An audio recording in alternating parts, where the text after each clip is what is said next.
اس نے جا کے اونٹوں کے گوبر کو جو دیکھا تو اس نے پھٹتی بھی تھی، کہا ہاں اولئک ناس من المدینہ، یہ نازل المدینہ منورہ کے لوگ ہیں جو اونٹوں کو گٹھلی ہیں جو صرف وہی کھلا سکتے ہیں، اور کوئی عرب ایسا نہیں جو اونٹوں کو گٹھلی کھلاتا ہو، تو صاف ظاہر ہے کہ مدینے سے ہمارا تعاقب ہو رہا ہے۔ تو ابو سفیان نے ایک شخص تھا جس کا نام تھا ضمضم،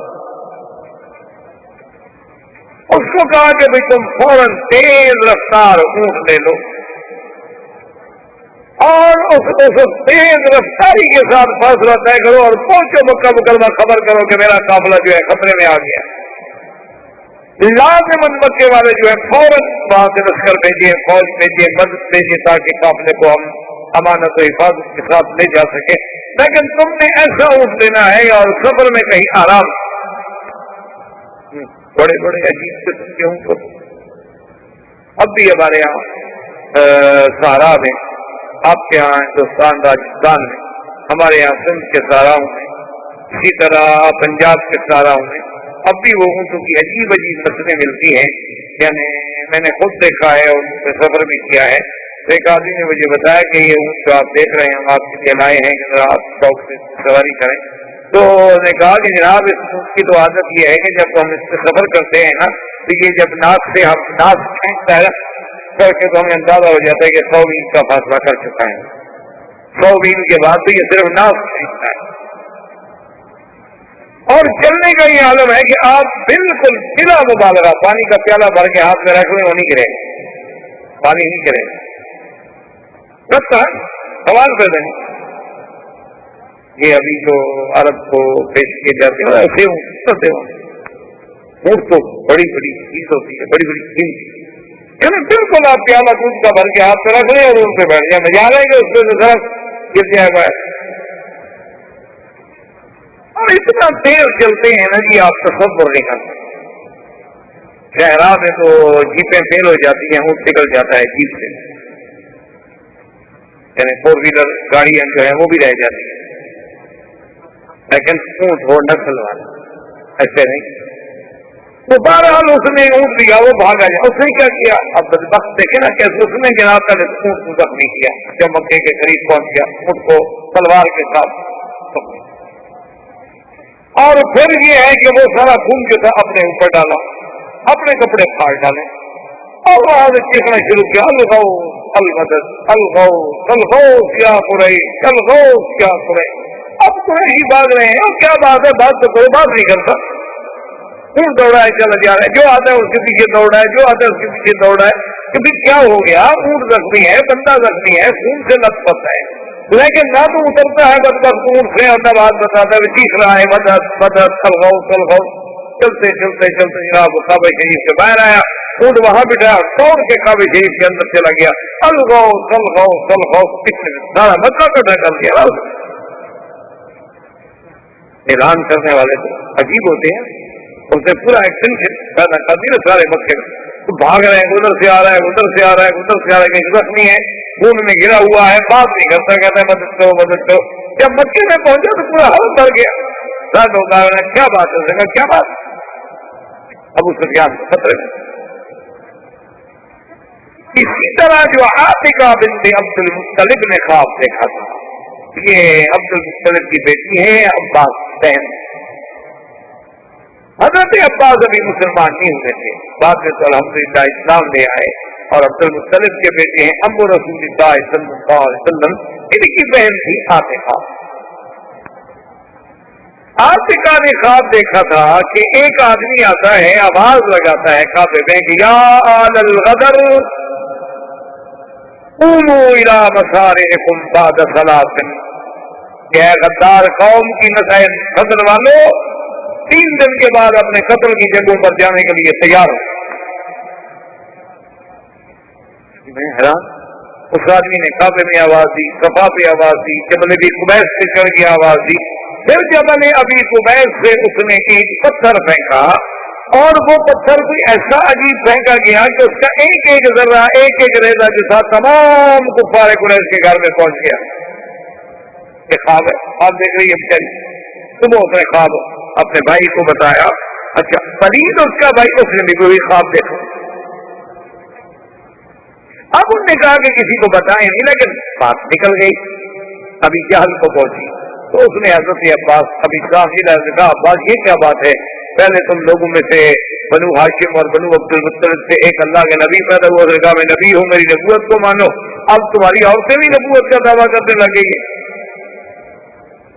میں کہا وہ کیسے، تم پتہ نہیں کہ آج کا نے کیا خواب بنایا ہے کہ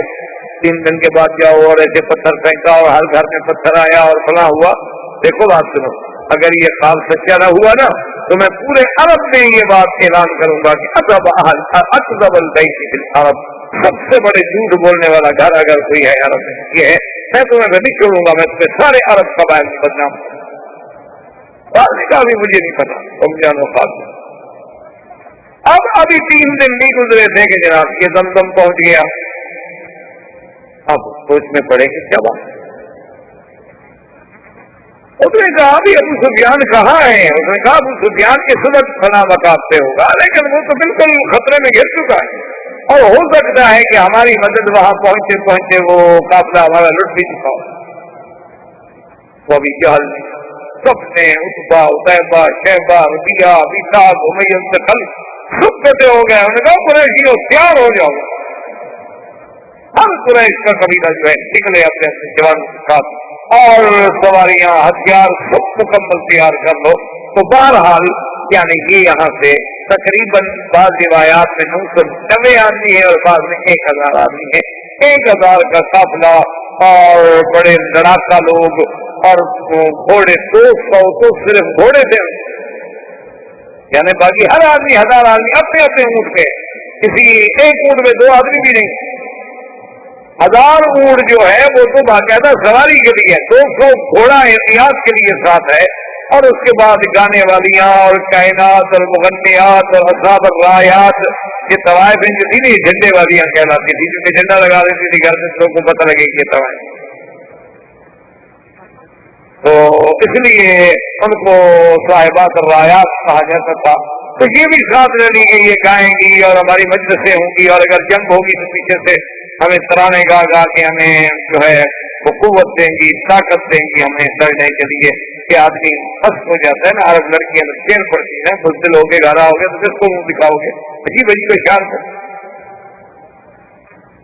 تو پھر وہ جان دکھانے سے لڑتے تھے، پوری تیاری کے ساتھ قافلہ نکلا۔ ابو لہب نہیں کیا، اس نے اپنے بدلے میں ایک بندہ دیا، اس کو پیسے دیے، تو میری امیہ ابن خلف جو ہے اس نے بھی بہانہ بنا لیا، اس نے کہا کہ نہیں، اچھا امیہ ابن خلف کیوں نہیں گیا؟ کہ اس کو ایک آدمی نے بتایا تھا کہ اللہ کے نبی محمد مصطفیٰ تیرے لیے بد دعا کر، اور فرما رہے تھے کہ امیہ ابن خلف جو ہے ختم،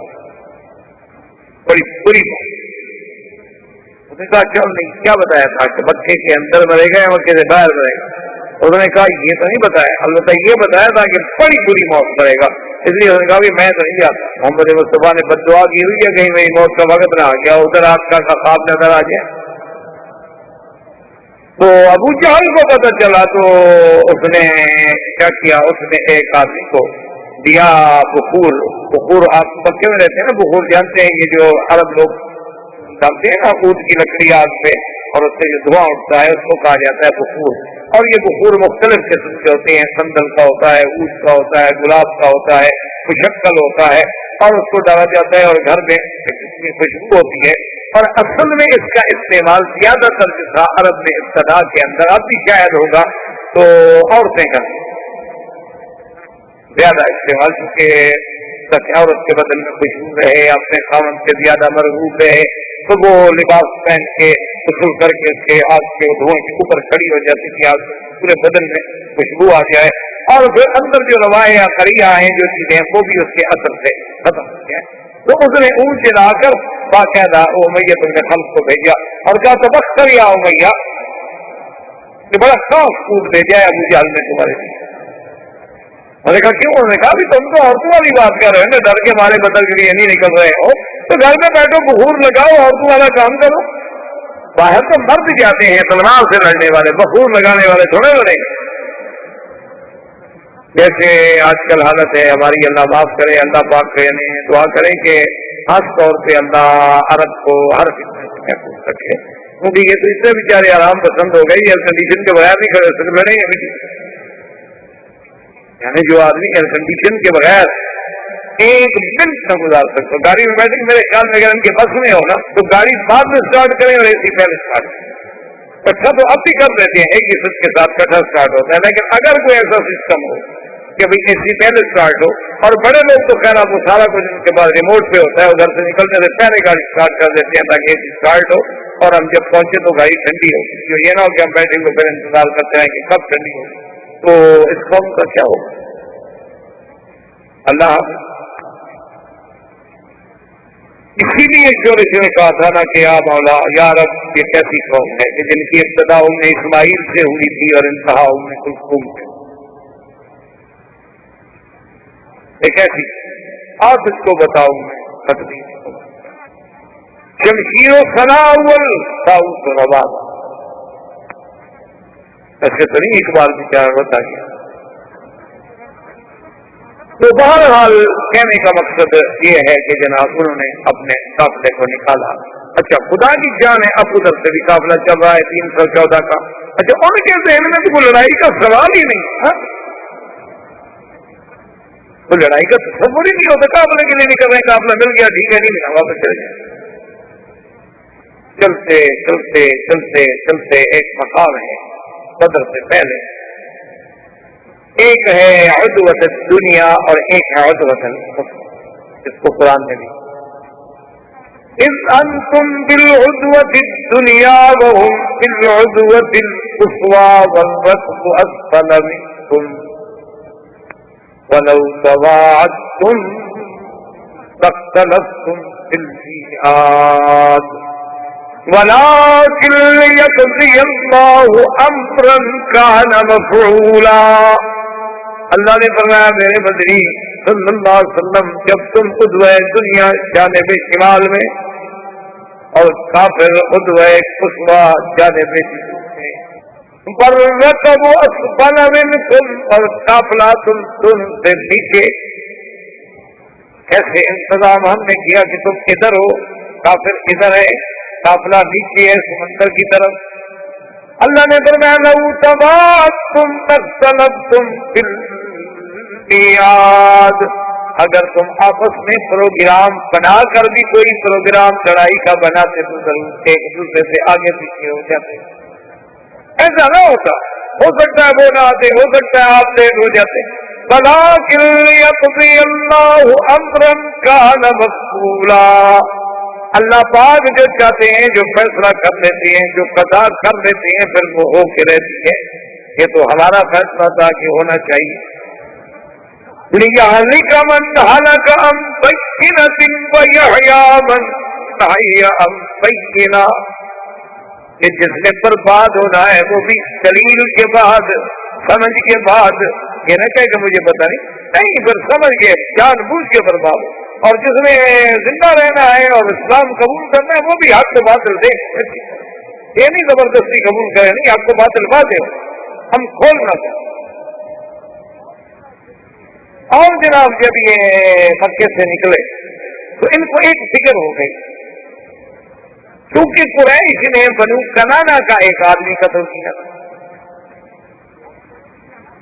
اور بنو کنانا جو تھے وہ انتقام دینے کی انتظار میں تھے کہ ہمیں قریش کا بندہ بھی دے اور ہم بھی قتل کریں، یہ تو قبائل میں پھر ہوتا ہے، وہاں پہ یہ تصور نہیں ہے کہ بھی آدمی مر جائے اور وہ چھوڑ جائے بھول جائے، عجیب لوگ ہوتے ہیں ان کے، یعنی آپ سوچ، ایک آدمی کے والد کو قتل کیا گیا، اس کا بیٹا پڑھا لکھا ٹھیک ٹھاک تعلیم یافتہ، پتہ نہیں ایم اے تھا یا کیا تھا،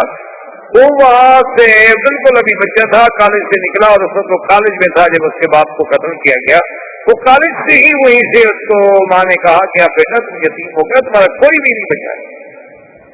جو رشتے دار ہیں وہ بہت دور کے رشتے دار ہیں، تمہاری خطرے میں تم کسی طرح باہر نکل جائے، تو جو کچھ ماں کے پاس کوئی صاحب پونجی تھی بیچاری نے زیور پیچ دی اور وہ جرمنی نکل گئی، جرمنی جا کے پتہ نہیں اس نے کتنی بڑی بڑی ڈگریاں حاصل، وہ کتنا تعلیم میں آگے بڑھ گیا، اور جناب آپ حیران ہوں گے کہ وہ تقریباً کوئی 23 سال گزرنے کے بعد اب دنیا بھول گئی، اس کی ماں بھی مر گئی، کچھ نہیں رہا پیچھے. 23 سال گزرنے کے بعد وہ وہاں سے واپس آتا ہے اور آ کے باقاعدہ کلشن کو خریدتا ہے. 2 آدمی کرائے کے خاطر اپنے ساتھ لیتا ہے اور جن لوگوں نے اس کے باپ کو مارا تھا ان کے 13 بندے جا کے مار دیتے ہیں. 23 سال کے بعد وہ پڑھا لکھا لیکن وہ دیوار سے وہ بات ہی نہیں. باپ کا بدلہ تو لینا ہے، ورنہ لوگ کیا کہیں گے اتنا بغیرت بیٹا تھا کہ اپنے باپ کے خون کا بدلہ بھی نہیں دے سکتے. کیسی ہوگا یہ قبائل میں یہ ہوتا ہے. تو بہرحال تو اس نے اب جناب ان کو خیال آیا ابو جہل کو کہ اب جا تو رہے ہیں ہم بدر کی طرف مدینے کی طرف. اس وقت بدر کا تصور نہیں تھا نا، وہ تو راستے میں آ رہے تھے بھی قافلے کو بچانا ہے، قافلہ جہاں ملے راتوں کو ملے بس پورا ملے کسی جگہ مل جائے. ہم کو تو پتہ ہی تھا کہ اللہ کی فیصلہ ہمارا بدر میں ہونا ہے. تو اس نے کہا ہم جا تو رہے ہیں لیکن جب مکہ خالی ہو جائے ہم تو سب لوگ جا رہے ہیں اور بنو کنانا اگر آ کے مکے پہ حملہ کر دے ہماری عورتیں ہی اٹھا کے لے جائے ہم کیا کر لیں گے، ان سے تو ہماری بنتی نہیں جنگ ہے ہماری. تو شیطان اس چیز سے نہیں جو ہے نا ایسے موقعوں کے انتظار میں رہتا. تو فوراً سراقہ ایک سردار تھا قبیلہ کا، اس کی شکل میں آیا اور ابو جہل کو آ کے ملا کہنے لگا ابو جہل کیوں کر رہے ہو، کیا بات؟ اور نے کہا سردار بات کیا، ہمارا بنو کنانا سے جھگڑا ہے، ہم جو سارے باہر جا رہے ہیں اور بنو کنانا والے مکے پہ حملہ کرتے مکہ تو خالی ہے. اور نے کہا مت گھبراؤ، انی جار لکم، میں جو تمہارا ہمسایہ ہوں میں نگرانی کروں گا، مکے پہ میں حملہ نہیں کرنے دوں گا. اور نے کہا اس کا تو تم فکر نہ، مکے میں تو کوئی قبیلہ نہیں، یاد میں کروں. اگلی بات ہے بڑا اچھا موقع ہے اور پہنچو، قافلہ لٹ گیا برباد ہو جاؤ.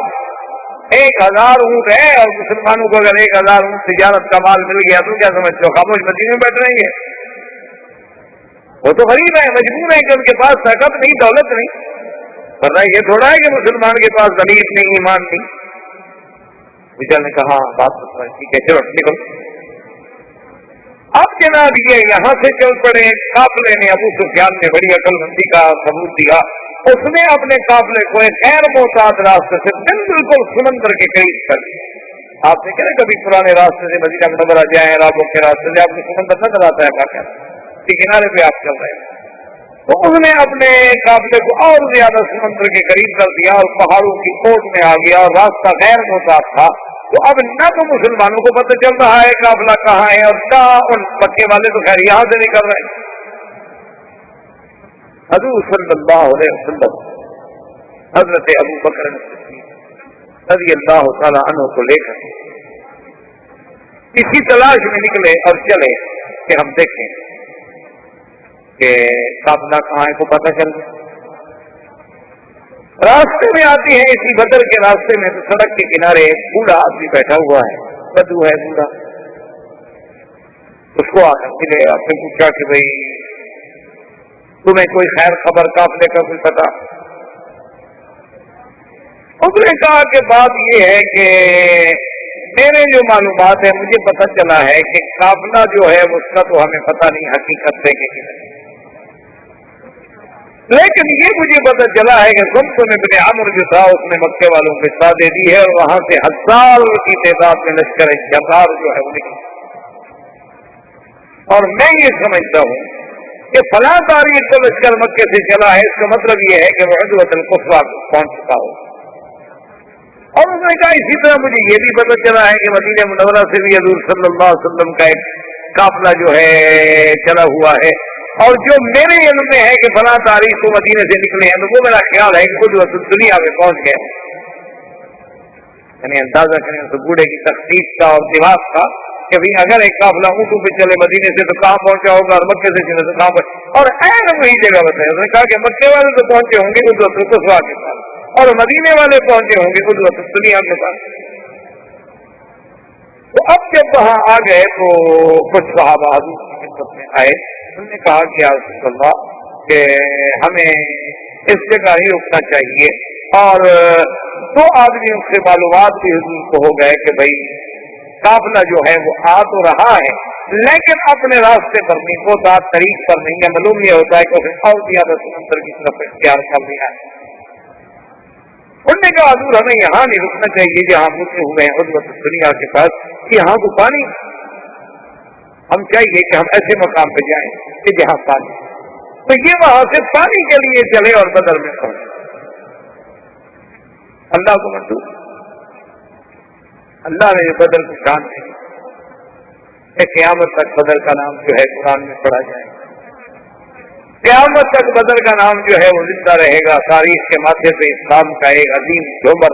عظیم غزوہ، عظیم فتح، یوم الفرقان۔ تو یہ ماہ بدر پر پہنچے اور اس صحابی نے ایک اور مشورہ بھی دیا، اس نے کہا کہ یا رسول اللہ ہم ایسا کریں کہ اور جو چھوٹے چھوٹے یہاں چشمے ہیں، کنویں ہیں، ان سب کو ہم بند کریں، تاکہ اگر واقعی کوئی کافروں کا لشکر آ بھی رہا ہے تو ان کے پاس پانی نہیں ہوگا، ہمارے پاس پانی ہوگا۔ یہ اپنی طرف سے حضور نے اور اللہ نے آسمان سے بارش، اللہ کی شان ہے، لیکن قرآن پاک نے خود اس نقشے کو بیان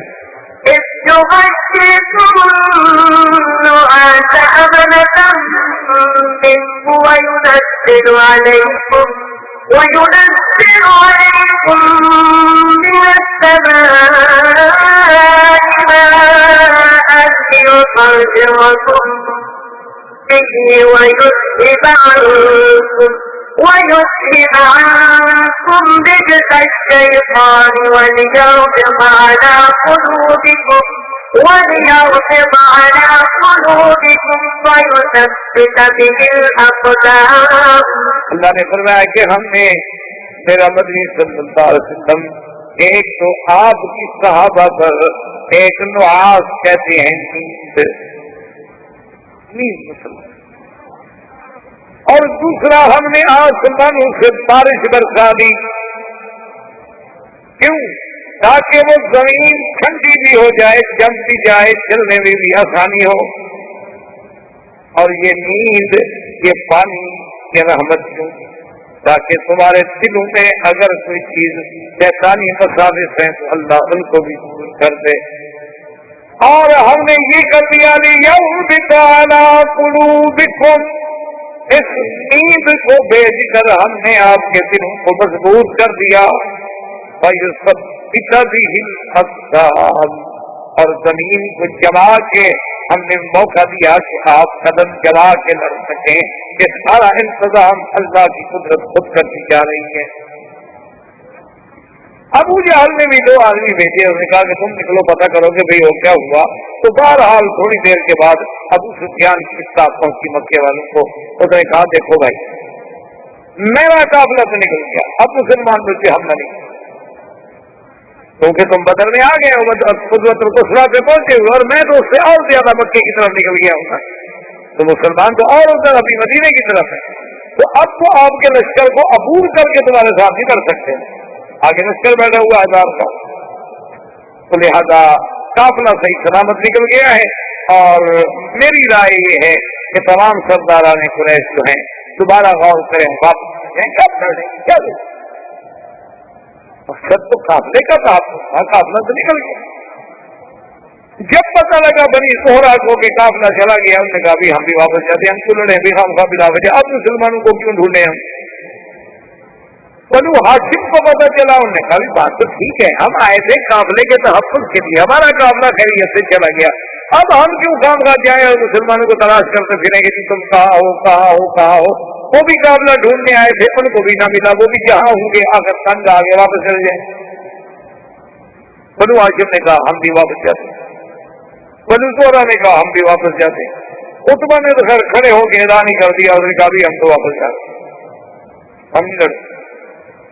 تو جائے مسلمانوں کو ڈھونڈنے کے لیے۔ بھائی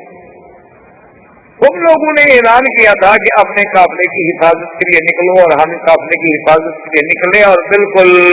خیریت سے ہمارا قافلہ چلا گیا۔ ابو جہل کو پتہ چلا، اس نے کہا تمہارے کتنی مشکل سے میں اتنی بڑی تعداد، اتنی بڑی قوت لے کے نکلا تھا کہ آج مسلمانوں کو ہمیں جنگ لیے ختم کر دیں، یہ تو پھر کچھ نہ ہوا، اتنا سفر کر کے بھی ہم آئے اور مسلمان ہمیں پتا ہے کہ ہے تو اسی راستے میں، یہ نہیں پتا کہ کہاں ہے۔ اس نے عامر الزمری کو بلایا، اس کے بھائی قتل ہوا تھا، اس کو قتل کیا تھا عبداللہ ابن جہش کے ساتھ۔ اس نے اس کو بلایا، اس نے کہا دیکھو یہی تو موقع تھا، مسلمانوں کا کتنے لوگ 200 300 400 500 اور ہم تو ایک ہزار ہیں، یہی تو موقع تھا کہ آج ہم مسلمانوں کو سفا ہستی سے ہمیشہ کے لیے ختم کرتے ہیں اور تیرے بھائی کا بدلہ لینے۔ لیکن یہ دیکھا نہیں بنو زہرا والے، بنو ہاشم، مطبع سب دیدوا بجانے کے لیے تیار ہو گئے۔ انہوں نے کہا اس نے جناب وہ اپنے کپڑے پھاڑے، پٹی اٹھا کے سر پہ ڈالی اور آگے جناب رونا شروع کر دیا اور کہنا شروع کر دیا کہ مکے والوں تم بڑے حساس، تمہارا بیٹا مر جاتا، تمہارا بھائی مر جاتا، تم بدلہ لیے بغیر کبھی واپس نہ جاتے، بیٹا چونکہ میرا بھائی مرا تھا نا اس لیے تمہیں اب واپسی یاد آ گئی، تو اتفاق سے آئے ہیں مسلمانوں کے ہم قریب ہیں، اس کو چل دو۔ اب انہوں نے جب غیرت دلائی سب سے رک گئے، چلو ٹھیک ہے جی راج کرتے ہیں مسلمان۔ 2 آدمی گئے تھے تلاش کے لیے ابو جہل کے، مسلمانوں نے ان کو پکڑ لیا۔ وہ جب پکڑے گئے ان سے پوچھا مسلمانوں نے کہ تم کون ہو؟ انہوں نے کہا ہم قریش کے ساتھی۔ انہوں نے کہا نہیں وہ ابو سفیان کے قافلے کے آدمی نے کہا نہیں ہم قافلے کے آدمی نہیں۔ اب مسلمان کو باتیں شروع کی، حضور صلی اللہ علیہ وسلم نماز پڑھ رہے تھے، آپ نماز سے فارغ ہو کے فرمایا عجیب بات کہ آپ وہ سچی بات کرتے ہیں تو باتیں شروع کر دیتے ہو، جب جھوٹ بولتے ہیں چھوڑ دیتے ہیں ان کو۔ وہ تو ٹھیک کہہ رہے ہیں، وہ ابو سفیان کے قافلے کے آدمی نہیں ہیں۔ حضور نے فرمایا اچھا ٹھیک ہے، تم ابو جہل کے قافلے کے لوگوں کتنے آدمی ہیں مکے سے جو لے کے نکلا ہے؟ وہ آدمی بڑے سمجھدار تھے، انہوں نے کہا کہ پتہ نہیں ہے بہت آدمی۔ حضور نے کوئی اندازہ، انہوں نے کہا کہ اندازہ کوئی نہیں، ہم تو بدو لوگ ہیں، ان پڑھ لوگ ہیں، جاہل لوگ ہیں، ہمیں تم نے بھیجا تھا کہ درجاؤ مدینے سے کچھ قافلہ لڑائی کے لیے نکل رہا ہے، اس کا پتہ کرو۔ ویسے بہرحال قریش کا بہت بڑا لشکر ہے لیکن پتہ نہیں۔ تھوڑی دیر کے بعد اس کو سمجھتا کہ اچھا روزانہ کتنے اونٹ ذبح ہوتے ہیں؟ انہوں نے کہا جی روزانہ جو ہے نا 10۔ حضور نے فرمایا اچھا مطلب ہے کہ 900 اور 1000 کے درمیان ہے تمہارا لشکر، کیونکہ ایک اونٹ جو ہے 100 آدمی کو پورا ہو سکتا ہے کھانے والے کو۔ جب 10 اونٹ روز کے ذبح کیے جاتے ہیں تو معلوم ہوتا ہے کہ تمہارا 1000 کا لشکر ہے۔ انہوں نے کہا جی ہمیں یہ نہیں پتا۔ چین کو نہ مارے چھوڑ دیں، تو کیا ہے یہ تو معمور ہیں، ڈھونڈ رہے ہیں، چین ڈھونڈ رہے ہیں، ان کو چھوڑ دیا۔ انہوں نے جا کے بتایا اب دونوں کا بھی لوگوں کو پتا ہے کہ بھائی اب تو بالکل قریب ہے، ہم صرف کوٹی میں کہ ادھر ہیں پہاڑوں کے اور ہم ادھر ہیں، ہم تو بالکل قریب آ بالکل عین درمیان فاصلہ ہی نہیں۔ اب ابو جہل نے اپنے لشکر کو للکارا اور حضور صلی اللہ علیہ وسلم کی ذات مبارک کو بھی یقین ہو گیا کہ اب سے جنگ ہونی۔ حضور کھڑے ہوئے، آپ نے خطبہ پڑھا اور آپ نے فرمایا یا ایھا الناس، لوگوں مشورہ دو، کیا بات، ہم نکلے تو قافلے کے لیے تھے لیکن قافلہ تو نکل گیا، اب کیا ارادہ ہے، جنگ لڑنی ہے کیا طریقے سے واپس جائیں؟ تو صحابی کے حضرت ابو بکر، حضرت عمر، مہاجرین میں سے، قریش میں سے کہا کہ یا رسول اللہ الامر الیک، سب معاملہ آپ کے ہاتھ میں، آپ جو حکم دیں گے جانے قربان، بس ہم تو یہ جانتے ہیں کہ جو آپ کا حکم ہوگا ہم۔ حضور پھر فرمایا اشیروا یا ایھا الناس، لوگوں رائے دو۔ تو انصار کا سردار سمجھ انہوں نے کہا کہ حضور ہمارا فکر، کیونکہ قریش کے تو 2-3 آدمی کھڑے ہو کے رائے دے چکے ہیں، حضور ہمارا فکر کر رہے ہیں کیونکہ ہم مدینے والے جو ہیں ایک تو زیادہ جنگ سے واقف نہیں، اور دوسری بات یہ ہے کہ ہم نے وعدہ کیا تھا حضور کا کہ آپ مدینے میں آئیں گے تو ہم اپنی جانے والے آپ سے کر دیں گے۔ حضور اس فکر میں ہے کہ شاید یہ مدینے کی حد تک تو میرا تحفظ کریں گے لیکن مقصد کیونکہ معاہدہ تو یہی تھا۔ وہ کھڑا ہوا، اس نے کہا کہ یا رسول اللہ لسنا اصحاب محمد اصحاب موسیٰ بل نحن اصحاب محمد۔ اس نے کہا حضور کیوں فکر کرتے ہو، ہم کوئی موسیٰ علیہ السلام کے ساتھی نہیں، پھر یہ کہیں گے کہ فَاذْهَبْ أَنْتَ وَرَبُّكَ فَقَاتِلَا إِنَّا هَاهُنَا قَاعِدُونَ، بلکہ ہم تو وہ لوگ ہیں، ہم کہیں گے فَاذْهَبْ أَنْتَ وَرَبُّكَ فَقَاتِلَا إِنَّا مَعَكُمْ قَاعِدُونَ۔ کہا کہ آپ کیا فکر کر رہے ہیں؟ ہم مسلمان یہ کہتے ہیں کہ جی آپ جانے، آپ کا خدا جانے، ہم بیٹھے ہوئے ہیں، آپ لڑیں، ہم آپ کے ساتھ ہیں۔ ایک اور انصاری انہوں نے کہا حضور لو امرتنا الى برک الغواد، برک الغواد ایک جگہ ہے یمن، اور مدینہ شریف سے لے کر برک الغواد تک درمیان میں 14 بڑے بڑے قبائل۔ نے کہا حضور اگر آپ ہمیں کہیں نا کہ برک الغواد پہ پہنچے تو ہم پہنچیں گے، یعنی یہ تو ایک قریش کا قبیلہ ہے نا، وہ تو 14 قبیلوں سے لڑ کے جانا پڑے گا نا برک الغواد، ہم تو پھر بھی حکم کے لیے تیار ہیں۔ ایک اور صابر ہوئے، انہوں نے کہا اس کو لو امرتنا لخذنا فی البحر، حضور آپ حکم تو کریں، سمندر میں چھلانگ لگا دو، لگا دیں، ہمارا فکر کیوں کرتے ہیں؟ چپ رہے حضور صلی اللہ علیہ وسلم کے چہرہ مبارک کے ساتھ خوشی سے حضور نے فرمایا کہ اللہ تم کو جزائے خیر دے۔ یہی تو آزمائش کی گھڑیاں ہوتی ہیں جن میں مومن کا ایمان اللہ آزماتے ہیں۔ تو آپ لوگوں نے جس ایثار کا اور جس قربانی کا اظہار کیا ہے وہ مجھے میرے لیے باعث ہے، لیکن میں ایک بات بتا دوں، مجھے بھی اللہ کی طرف سے اشارات ملے ہیں، پتہ تو تمہیں ہوگی، گھبرانے کی کوئی بات، یا تو ہمیں قافلہ ملے گا یا پھر ہمیں یہ مال غنیمت ملے گا، ان سے اللہ ہمیں خالی نہیں بھیجیں گے مدینہ۔ ان 2 چیزوں میں سے ایک چیز ہمیں ملے گی۔ ادھر کفار نے اپنی خیمے لگا دیے اور فوج بٹھا دی، ادھر حضور پاک نے حکم دے دیا بھی اپنے خیمے کرو اور بیٹھ جاؤ، تیار ہو جاؤ۔ تو صحابہ کٹے ہوئے نے کہا کہ یار ہمارا ایک مشورہ ہے، سعد بن معاذ نے آ کر پورے بڑا بتاؤ۔ اس نے کہا حضور ایک تو ہم آپ کے لیے بنا دیتے ہیں عریش، عریش کا معنی یہ ہوتا ہے کہ لکڑیاں کھڑی کر دیتے تھے اور اوپر کچھ لکڑیاں ڈال کے اور کھجور کی کڑیاں ڈال کے یعنی چھپر تھا، چھپر۔ تو اس کا فائدہ یہ ہوگا کہ ایک تو دھوپ کے وقت آپ اس کے نیچے بیٹھ گیا تو سایہ ہو گیا، اور ضرورت کے مطابق آپ اس کے اوپر بھی بیٹھ گیا، اوپر سے کھڑے ہو کر تو دشمن احباب کو آپ دیکھتے رہے۔ اور دوسرا وہاں ہم اپنے صحاف جو ہمارے پاس ہیں جیسے ہیں ان میں سے جو اچھے ہیں وہ پہاڑ کے پیچھے بٹھا دیتے ہیں کہ خدا نہ خواستہ جنگ میں اگر ہم سب کے سب شہید ہو جائیں، یا جو لوگ مکے میں ہیں مدینے میں ہیں وہ کوئی ہم سے ایمان میں کم مخلص، اس وقت تو یہ اعلان نہیں ہوا تھا کہ ہم نے جنگ لڑنی ہے، ورنہ تو کوئی پیچھے نہ رہتا، وہ تو ایک رائے تھی کہ قافلہ جا رہا، اسی لیے تو حضور نے حضرت عثمان کو بھی منع کر دیا۔ عثمان رضی اللہ تعالیٰ عنہ آنے لگے تو آپ نے فرمایا کہ عثمان نہیں، میری بیٹی اور تمہاری بیوی رقیہ جو ہے وہ بیمار ہے، تم اس کے علاج کے لیے رک جاؤ، کوئی بات نہیں، ہم تو ابو سفیان کے قافلے کی حد تک جا رہے ہیں۔ اس نے کہا حضور پر یہ فائدہ ہوگا کہ آپ ایک تاریخ میں ہوں گے اور آپ دیکھ رہے ہوں گے کہ ہمارا میدان جنگ میں کیا حال ہو رہا ہے، اگر خدا نہ خاصا پانسا پلٹتا ہوا دیکھیں تو کم از کم آپ تو اونٹ پہ بیٹھ کے مدینہ شریف پہنچے، اتنے تک تو ہم کافروں کو آگے نہیں بڑھنے دیتے جب تک کہ آپ دور نہ چلے جائیں، اتنا تو ہم بھی روک کہ کم از کم ان کو ایک دن روک لیں، آپ کے ایک دن کا سفر اگر آگے نکل جائے پھر تو آپ کو کوئی نہیں پکڑ سکتا، اور آپ جب مدینے پہنچیں گے تو مدینے والے پھر آپ کے ساتھ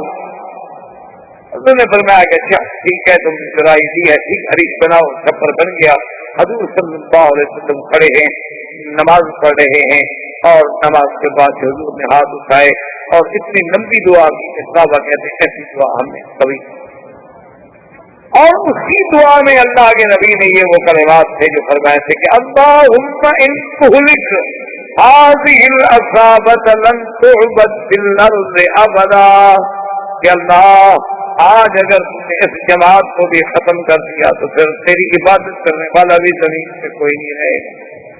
تو یہی تو جماعت اگر یہ بھی ختم ہو گیا تو مدینے والے بیچارے وہ بھی تو ہمت ہار جائیں گے نا، اسلام کی تو شوکت ہی ختم ہے۔ اور حضور کے کندھے مبارک میں چادر ہے، ایک روایت میں آتا ہے کہ وہ چادر بھی گر گئی اور دعا مانگتے مانگتے مانگتے حضرت ابو بکر آئے، انہوں نے آ کے حضور کی چادر اٹھائی اور کہا کہ لا تلہی علی اللہ یا رسول اللہ اللہ لا یخزیک اللہ ابدا، میرا مدنی آپ اتنی سخت دعائیں اپنے اللہ سے کیوں مانگ رہے ہیں؟ مجھے اس رب قدیر کی قسم ہے خدا آپ کو کبھی رسوا نہیں کرے، اللہ اپنے نبی کو رسوا کر دیں، حضور آپ کیوں فکر کریں؟